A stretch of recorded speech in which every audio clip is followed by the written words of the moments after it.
সমাধান হোৱা নাই অসম মেঘালয় সীমা বিবাদ। এতিয়াও শংকিত সীমান্তৰ পিলিংকাটাবাসী ৰাইজ। বিবদমান অঞ্চলত উন্নয়নমূলক কাম কৰাত বাধা মেঘালয় প্ৰশাসনৰ। অসম মেঘালয় সীমা বিবাদক লৈ আলোচনা চলি আছে যদিও এতিয়াও হোৱা নাই সমস্যাৰ সম্পূৰ্ণ সমাধান। সীমা সমস্যাৰ বাবে এতিয়া শংকিত হোৱাৰ লগতে নিৰাপত্তাহীনতাত ভুগিছে সীমান্তৰ পিলিংকাটাবাসী ৰাইজ। দুদিন পূৰ্বে অসমৰ শক্তি বিভাগে বিদ্যুতৰ খুঁটা বহুৱাইছিল বিবদমান অঞ্চলটোত। ইয়াৰ পিছতেই বিদ্যুতৰ খুঁটা আঁতৰাবলৈ আহ্বান জনায় মেঘালয়ৰ একাংশ লোকে। অসম চৰকাৰৰ তৰফৰ পৰা অঞ্চলটোত কিবা উন্নয়নমূলক পদক্ষেপ ল'লেই আপত্তি দৰ্শোৱাৰ লগতে আক্ৰমণ কৰিবলৈও উদ্যত হয় মেঘালয়ৰ লোক। আজিৰ দিন বুলি নহয়, মানে আগৰে পৰা আমি স্থানীয় ৰাইজে বহু ধৰণৰ সমস্যাৰ সন্মুখীন হ'বলগীয়া হৈছোঁ। আমি যেতিয়া এই ৰাস্তাৰ মানে সঠিক কৰিব চেষ্টা কৰোঁ, কাম কৰিব চেষ্টা কৰোঁ, এই ৰাস্তা বহুত পুৰণা ৰাস্তা, যেতিয়াও চেষ্টা কৰোঁ আমি যে কিবা এটা মেৰামতি কৰিম বা ৰাস্তা চেংচন ওলাই আনো, মেঘালয় ৰাইজে সদায় বাধা দিয়ে আমাক। আৰু এইবোৰ যেতিয়া আমি কৰোঁ, যেতিয়া আমি উন্নতিমূলক কিবা কাম কৰোঁ, তেতিয়া এওঁলোকে বাধা দিয়ে। নে এওঁলোকে নিজে উন্নতি কৰিব বিচাৰে না আমাক উন্নতি হ'ব দিয়ে। আৰু আমাৰ এই ছিংগল ফেজৰ কাৰণে আমাৰ দৈনন্দিন জীৱন যাপন বহুত ধৰণৰ আমাৰ ইলেক্ট্ৰিকৰ যিমান ইকুইপমেণ্ট আছে চব বেয়া হৈ আছে। মানে মটৰ বেয়া হৈছে, ফ্ৰিজ বেয়া হৈছে, আমি ফেন চলাব নোৱাৰোঁ, আমাৰ ভল্টেজ নাই, আমি দৈনন্দিন কষ্টৰ সন্মুখীন হ'ব লগা হৈ আছে।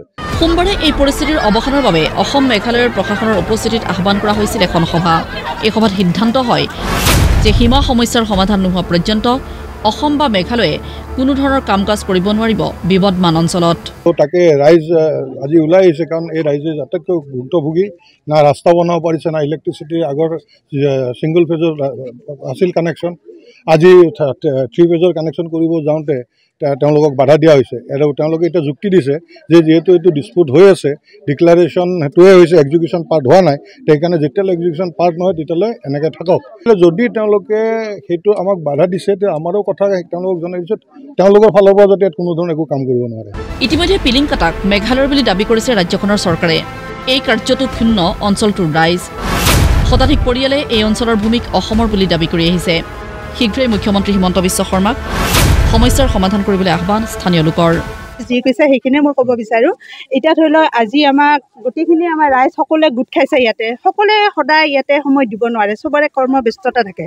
গতিকে আজি ধৰি লওক মোৰ ল'ৰাটো যাব, কালি ময়ো যাব লাগিব, যাতে তেওঁলোকে মানে নিৰাপত্তা যিহেতু ভুগিছোঁ, পিছৰ পৰা যাতে আমাক এটেকো কৰিব পাৰে।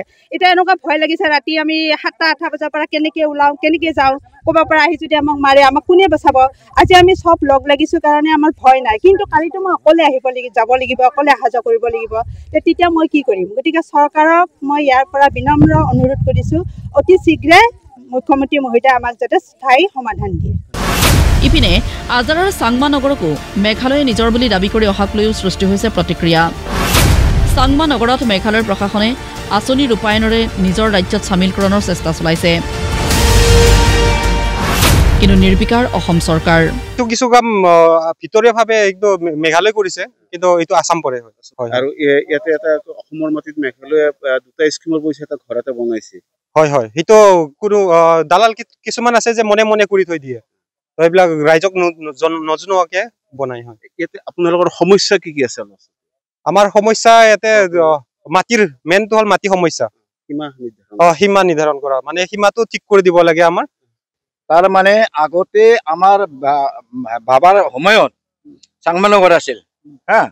তাৰপিছত চাংমানগৰ তাৰমানে আমি ইয়াত থকা কমচে কম 1965-ৰ পৰা 67-ৰ পৰা আমি আছিলোঁ, হয় না। এতিয়া বৰ্তমান 1966 বা 65-ৰ পৰা থাকোঁতে আমি কোনো একো ফেচিলিটিটো পোৱা নাই অসমৰ পৰা, হা। এতিয়া প্ৰশ্ন হ'ল, এই সীমা সমস্যা সমাধান কেতিয়া হ'ব? কেৱল আলোচনাৰ নামত আলোচনাই হৈ থাকিব নে সীমান্তবাসীৰ প্ৰতি সঁহাৰি জনাব ৰাজ্য চৰকাৰে? এতিয়া সীমান্তবাসীৰ একমাত্ৰ ভৰসা মুখ্যমন্ত্ৰী ডক্টৰ হিমন্ত বিশ্ব শৰ্মাৰ ওপৰতেই। বশিষ্ঠৰ পৰা হিমাংকৰ বৰ্মন আৰু আজাৰৰ পৰা হিতেন মালিৰ ৰিপৰ্ট, প্ৰতিদিন টাইম।